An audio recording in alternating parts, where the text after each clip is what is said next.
sistemnya adalah ketika kemudian di pesantren subuh sudah dibangunin, habis itu ngapalin Quran, ya pagi olahraga, mandi, persiapan, sarapan, lalu jam 8 ke sekolahan, ngapalin sebentar, jam 9 mulai belajar sampai jam 11 istirahat sebentar, sholat zuhur, lalu makan, istirahat, nanti sore dibangunin lagi asar jamaah, ya habis jamaah kemudian ngapalin lagi sampai sore jam 5, olahraga sebentar, mandi, lalu maghrib jamaah, habis maghrib kemudian ada setoran hafalan surat-surat pendek, habis isya kemudian itu makan, ya setelah makan kemudian mereka ada ekstra, apakah itu khitobah ataukah belajar kelompok dan seterusnya, hingga jam 9 mereka tidur kembali. Itu ritmenya. Kenapa? Karena dipaksa.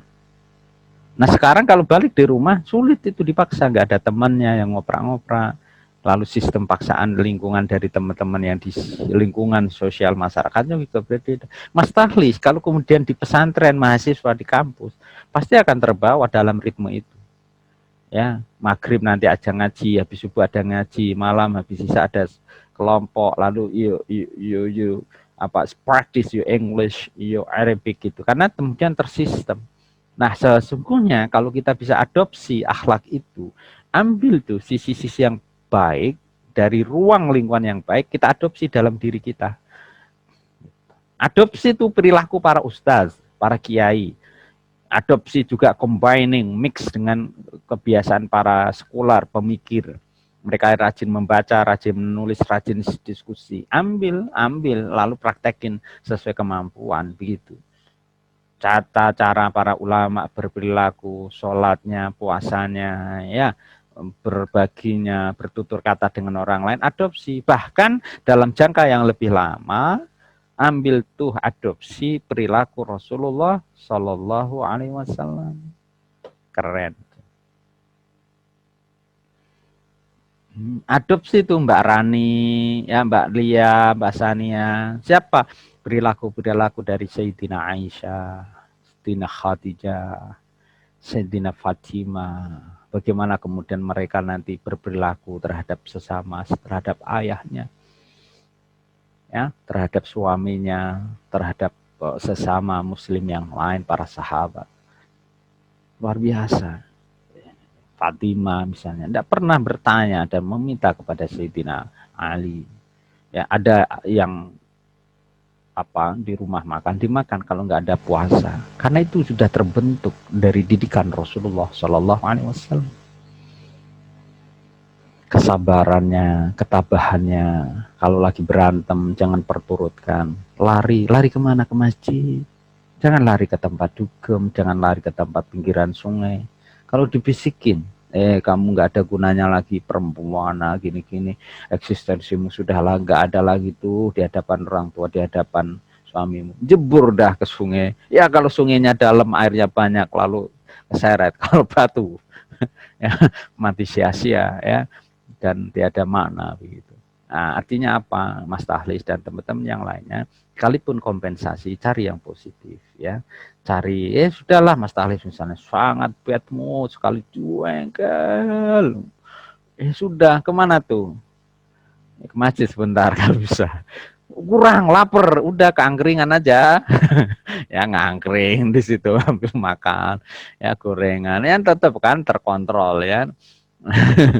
Ya kalau gitu enggak ya dulan ke tempat temennya yang baik gitu, di situ ngemi bareng ya, ngobrol-ngobrol bareng gitu.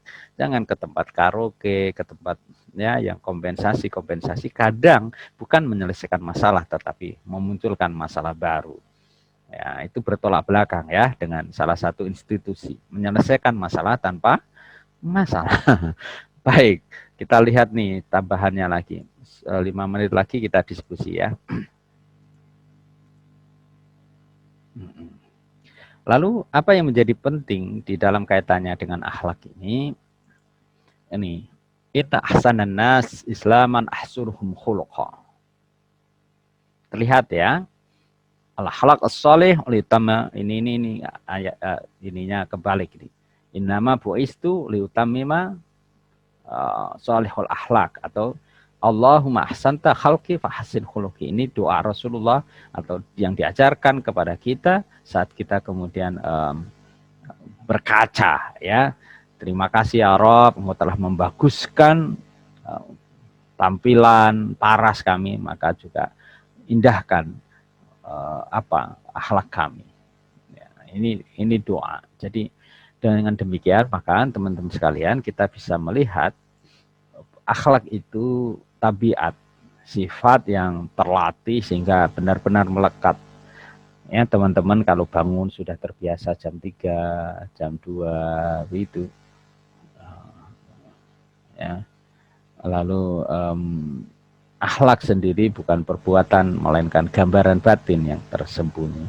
Ini beberapa catatan dari akhlak. Lalu bagaimana hubungannya kita melihat ini dari urgensi akhlak? Menghubungkan kita manusia dengan Allah. Allah itu menyenangi hamba-hambanya yang punya akhlak, yang etika yang bagus. Pak, berarti misalnya Mbak Olga, kita enggak tanya itu kalau kita berdoa, berarti kita merintahin sama Allah dong. Kita kurang bersyukur. Bukan. Cara sudut pandangnya itu akhlak kita sebagai hamba. Kenapa? Karena Al-Khaliq, Tuhan kita, memerintahkan kepada kita. Wa idza sa'alaka ibadi anni fa inni qarib. Kalau hambaku bertanya di mana aku atau sesungguhnya bagaimana aku, ini qarib. Mujibud da'i dada'ani. Saya selalu mengijabah doa kalian. Fal yastajibu li istajabah itu kemudian maka memintalah mustajabah, terkabul doamu itu. Wal yu'minu bi, dan yakin dengan apa yang engkau minta itu kepadaku. Wal yastajibu li wal yu'minu bi. Jangan kau pernah ragu. Itu perintah Allah. Kalau kita berdoa, itu bukan memerintah Allah. Mbak Olivia misalnya, ya Rob, kasih saya nanti kuliah sukses. Ya, kasih saya suami yang baik. Itu bukan lalu kemudian kita memerintah Allah, tapi kita menjalankan perintah Allah untuk berdoa, menghubungkan manusia dengan manusia yang lain. Kan kelihatan nih ya dari Mbak Olivia, Mbak Fahria, Mbak Olga, Mbak Bulan, Mas Tahlis, kelihatan kok dari wajah-wajahnya. Anteng-anteng, oh wajahnya Mas Nurul Hadi ya kan, oh ada sehelai rambut melintasi rambut dahinya ya kan, keren ya kan, kelihatan kalau sudah mandi ya kan. Kalau yang agak ditutup-tutup itu Mbak Wahyu udah mandi ya. Oh ya sudah. Mbak Gina ya, Mbak Malfa kelihatan udah mandi-mandi, kelihatan maksudnya. Ya kalau dalamnya nggak tahu, maksudnya sesungguhnya udah mandi atau belum. Mbak Rifki udah mandi ya Mbak Mbak Yuna saja. Oke, tapi begini maksudnya adalah ketika kita lalu berakhlak kepada Allah, kita juga menata akhlak kepada manusia. Ini besok ya kita bahas, sehingga kita sendiri yang akan mulia. Kalau teman-teman itu melihat, ya lihat tuh orang-orang kaya, bagaimana mereka berujar kata. Orang-orang yang berilmu lalu mengutarakan bagaimana keilmuannya, tentu akan berbeda. Cara ya menunjukkan manifestasi kesempurnaan iman itu adalah akhlak. Menjadi penolong tentu di hari akhirat. Ya, ini faedah yang bisa kita lihat dari situ. Dengan demikian maka teman-teman sekalian, banyak materi yang di sini nanti insya Allah kita lanjutkan di next ya. Tapi kita masih ada sekitar 10 menit, nanti kita bisa berdiskusi bersama putar akhlak ini, terutama kaitannya dengan Allah dan pada makhluk yang tak terlihat. Terhadap jin Pak, kita apakah kemudian juga berakhlak? Iya, Mas Nurul ya kalau jenengan lagi sholat itu usahakan ya jangan kemudian di tengah jalan atau kemudian di tempat-tempat yang di situ memungkinkan jin juga keluar. Misalnya kok Mas Nurul Hadi di tempat yang baru ada pohon besar dan lainnya, jangan dikencingin tuh. Bisa jadi memang ada jinnya yang sedang di situ. Kalau jinnya yang Muslim lagi sholat, sampean kencingin tuh, wah Nurul Hadi sini tak ketok gonmu gitu, udah potong. Ya, maka misalnya ya. Mas Nurul sama teman-teman Mas Tahlis ya ke hutan gitu, masuk hutan, begitu kemudian di situ auzubillahi min su'il hadzal makan. Ya Rabb, saya berlindung kepadamu dari buruknya tempat ini. Di situ ada batu besar, ada pohon besar. Ya Mbak Alifah juga misalnya lagi pajat gunung, ya Mbak Sania misalnya juga begitu, lagi ke sungai-sungai besar, Arung Jeram dan lain-lain sebagainya, tetap tuh ya, apa tuh, hargai tempat-tempat itu, dan kita yakini di situ makhluk Allah yang lain juga ada. Nah, itu bagian dari kita kemudian punya akhlak dan etika terhadap makhluk yang tak terlihat. Nah, kalau kita juga menghargai malaikat yang kayak kemarin itu, ya malu kira-kira begitu. Usahakan malu. Ini kita mau maksiat, mau ya Allah dilihat mungkar nangkir atau dilihat rokib atid gitu, kan malu gitu, ada akhlaknya gitu. Ini udah nyolong miliknya orang lain ya, terus diajak untuk maksiat itu, dipakai untuk maksiat, kayak nggak ada akhlaknya aja itu. Malaikatnya disingkirin, malaikat kamu nggak ada ya. Rokib atid ngapain lo. Ya. Mas Tahlis juga gitu. Jangan pakai semuanya akhlak, tentu di dalam kamar mandi ya, karena malu sama malaikat ya mandi pakai baju. Malu nanti kalau saya buka bajunya nanti dilihat malaikat, ya nggak jadi punya anak lu. Ya artinya rasa malu itu ya berarti kan Pak, iya kalau lagi berhubungan sama suami istri etikanya juga pakai selimut begitu, bukan telanjang bulat. Wah, nggak jelas. Malaikatnya izin, mendoakannya izin. Ya, nanti kelompok jin-jin yang tipikal yang usil-usil itu akan ikut serta. Ayo Mas Tahli saya bantu gitu. Nah, itu repot itu nanti. Tapi etika itu ada. Bagaimana kemudian alladzina yu'minuna bil ghaib. Itu ciri orang-orang yang bertakwa di antaranya adalah percaya dengan yang gaib. Makhluk Allah yang lain itu ada. Maka etikanya dilarang kemudian kita mengencingin pohon besar. Kalau secara fikih misalnya Mas Nurul Hadi ya, kalau perempuan nggak usah saya contohkan lah ya, sulit dibayangkan. Paling yang bisa saya observasi adalah uh, ya emak-emak ya, nenek-nenek yang turun dari gunung ya, mau ke pasar jualin pisang, jualin hasil kebun gitu kan, turun gunung lalu kok kemudian nggak ada toilet ya, sudah kebelet banget ya, tinggal di bawah pohon besar itu pohon besar lalu dibuka. Nah itu kan dulu waktu kecil pernah observasi itu, karena saya kan dari pegunungan kayak nggak lihat orang lain ya kan.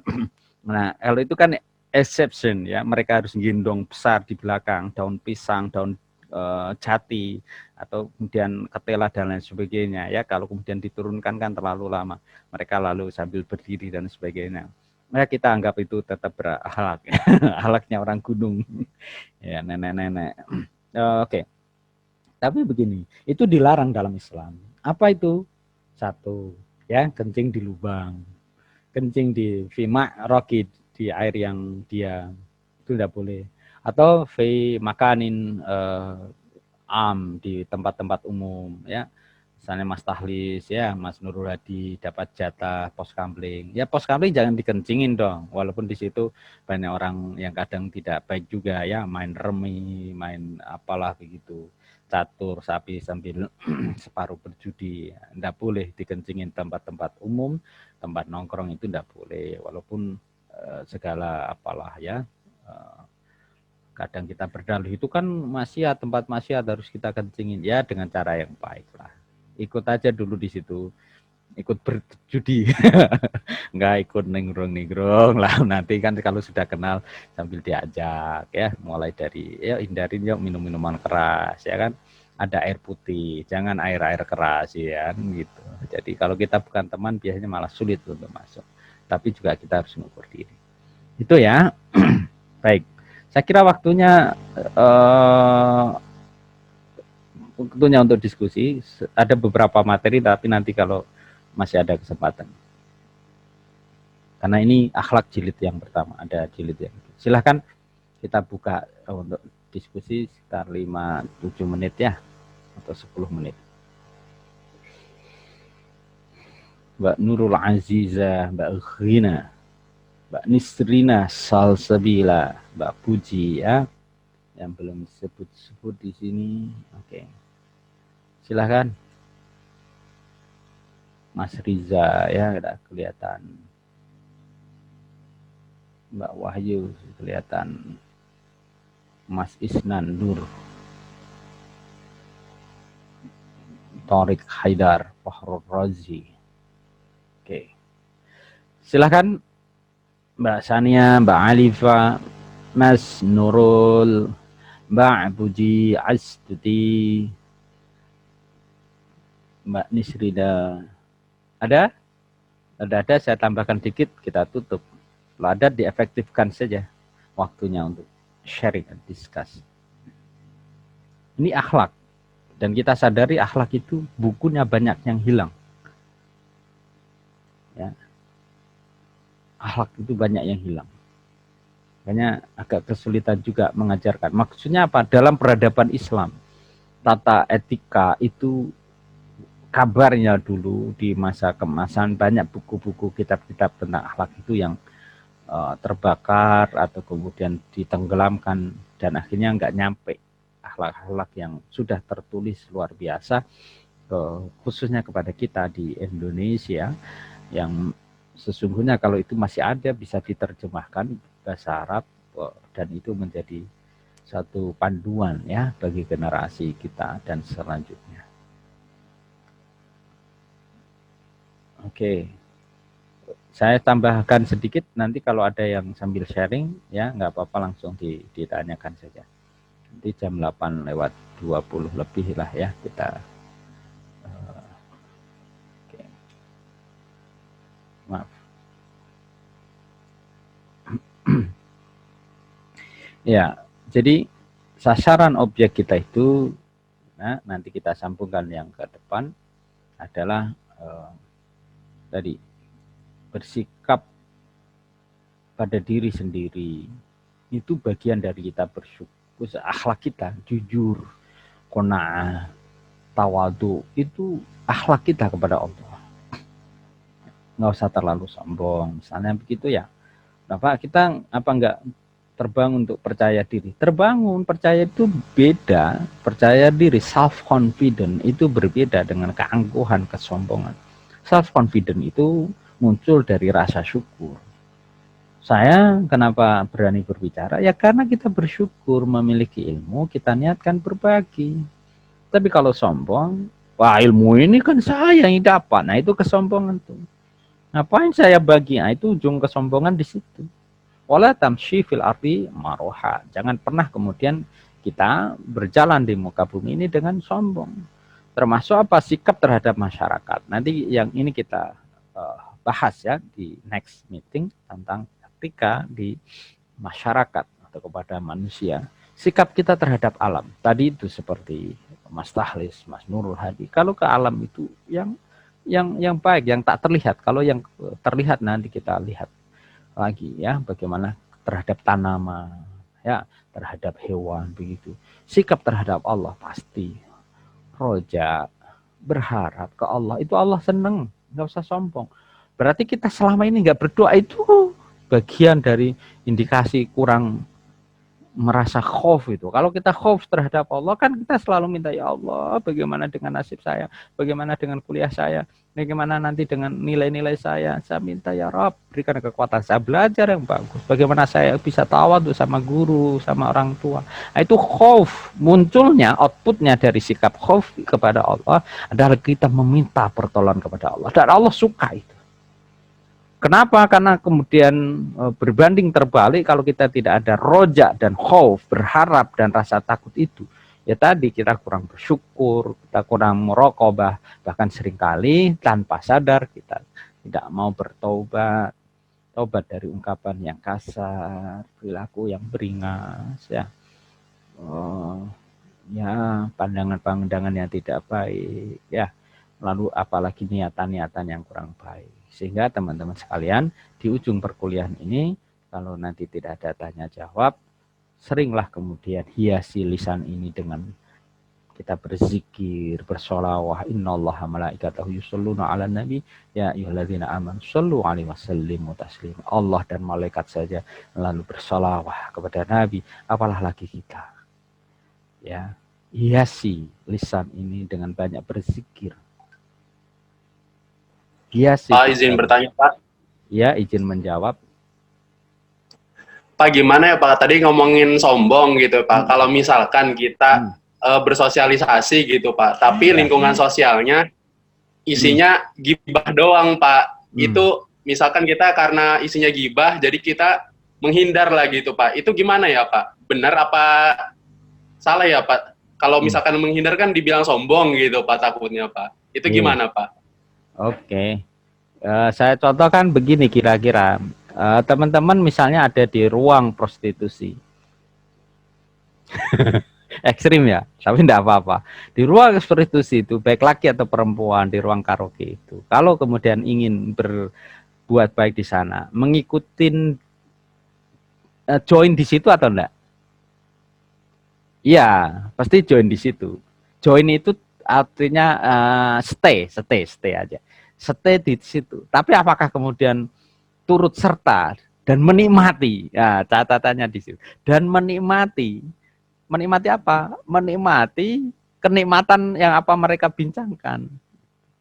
Jadi kalau kemudian prostitusi di situ ya jangan menikmati prostitusinya itu, berdakwah di situ dan stay di situ. Stay itu artinya ngaji di situ. Atau apa misalnya di dalam penelitian begini, Mas Nurul Huda, saya membayangkan begini. Ada salah satu penelitian yang dulu saya lakukan, almarhum Mbah Marijan misalnya ya. Saya membayangkan itu untuk menjawab pertanyaan jangan. Jadi untuk lalu saya mendapatkan data banyak terhadap Mbah Marijan misalnya. Just example, one question. Apakah Mbah Marijan itu orang yang sakti atau tidak? Dan jawabannya tidak. Misalnya gitu ya. Setelah itu 3 bulan kita tahu. Dari mana? Dari ketika kemudian kita tahu bagaimana kemudian Mbah Marijan kena paku, bagaimana kemudian dikejar anjing, ya, bagaimana kemudian beliau jatuh, kepleset ya, dan seterusnya. Dari indikator-indikator perilaku keseharian selama berbulan-bulan itu, kesimpulannya Mbah Marijan bukan orang yang sakti. Tapi begini, apakah kita bisa tahu kalau Mbah Marijan itu sakti dan tidak ketika kita tidak hidup bersama dia? Tidak bisa, maka kita hidup bersama beliau. Dari pagi sampai pagi lagi, malam, kita ikut sarapan, kita ikut nyapu, kita ikut ke Merapi, dan seterusnya. Dalam kerangka apa? Dalam kerangka untuk mendapatkan data tadi, lalu kita dapatkan yang kebaikan itu tadi, wujud data yang valid. Nah, apakah kalau kemudian teman-teman lalu di prostitusi itu, lalu tidak tune in di situ? Ya, stay di situ, mengamati perilaku para WT-WT itu, ya. Kemudian teman-teman bercakap-cakap dengan mereka, cukup bercakap-cakap, bukan yang lain, ya, misalnya gitu. Nah, teman-teman ketika dalam ruang kerumunan, ya, sosialisasi, lalu di situ guncingin orang, oh iya ya Halia ini, oh iya ya Sania begini, oh iya ya begini, ya Mas Nurul Hadi atau teman-teman tune in aja di situ, tapi jangan menikmati, kira-kira gitu, dengerin ya sebisa mungkin di situ. Kalau kemudian di dalam taraf yang memang levelnya tidak kuat, gak usah dipaksakan, ya mendingan keluar dengan cara yang baik. Maksudnya keluar apa? Sini nongkrong dulu gitu. Oh iya ya sebentar nih, ada nih sama sudah janjian nih sama Pak dosen. Masa tiap hari jajan sama dosen? Ya kebetulan ini ada yang lain gitu. Tapi kalau teman-teman jaso apa kemudian sosialisasi, ikut aja nongkrong di situ. Walaupun pikirannya nggak harus di situ.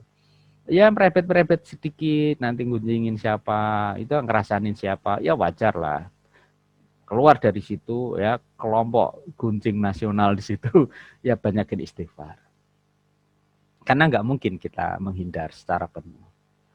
Tapi lalu jangan juga kemudian kita terlalu enjoy di situ. Dan saya mengamati teman-teman atau para dosen-dosen pengajar yang sukses atau kemudian kita lihat kredibilitasnya, jarang yang mereka kemudian menggunjing secara mendalam di situ.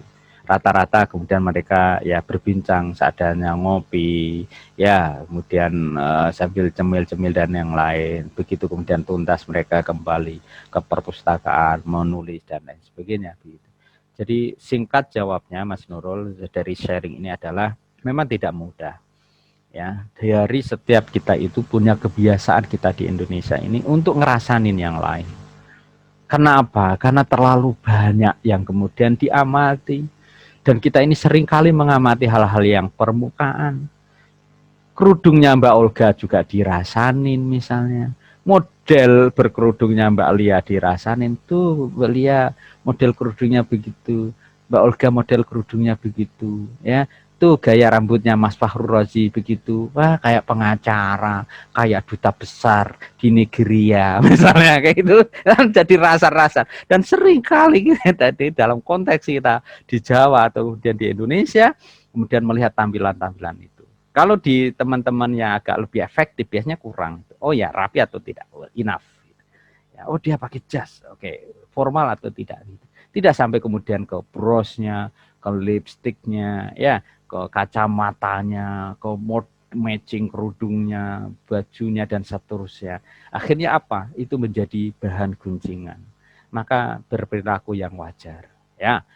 Kalau ke kampus nggak usah lah terlalu banyak cincin, kalung, ya, mahasiswa baru apalagi, ya. Wah, yang biasa itu. Tapi kemudian ke perpustakaan bacaannya kuat, ya. Kalau perlu kemudian apa? Nggak usah terlalu ditunjukkan juga nenteng bukunya besar-besar, nenteng, wow, nenteng doang gitu, ya. Tapi banyak kemudian para ya profesor-profesor yang saya amati, mereka itu justru diam-diam, ya, tahu-tahu tulisannya ada, membacanya banyak. Nah, di situ Mas Nurul Hadi, dan tentu ini pertanyaan menarik bagi teman-teman sekalian, untuk berbuat baik atau untuk Anda, ya ini saya kutip dari salah satu ulama kita, untuk Anda kita dikatakan baik, cukup diam. Mas Tahlis diam aja, itu udah dianggap baik tuh dalam konteks kita. Oh, dia bukan penggunjing. Oh, Mbak Sania, ya. Oh, diam dia di kelas, ya. Oh, berarti bukan suka mengganggu yang lain. Oh, Mbak Puji, ya, dia orangnya anteng. Oh, baik ya dia. Nggak suka micingin orang, nggak suka benciin orang, misalnya kayak begitu. Tapi saya ingin mengatakan begini, untuk ya merubah masyarakat kita, berbuat manfaat itu tidak cukup hanya dengan diam. Lalu ya harus bergerak yang baik. Kalau Anda kita ini dengan kerumunan itu kita diam saja, lalu yang penting saya nggak ikut masuk dalam lingkaran rasan-rasan, itu udah baik itu. Tapi itu tidak cukup. Kalau ingin berbuat manfaat yang lebih banyak, maka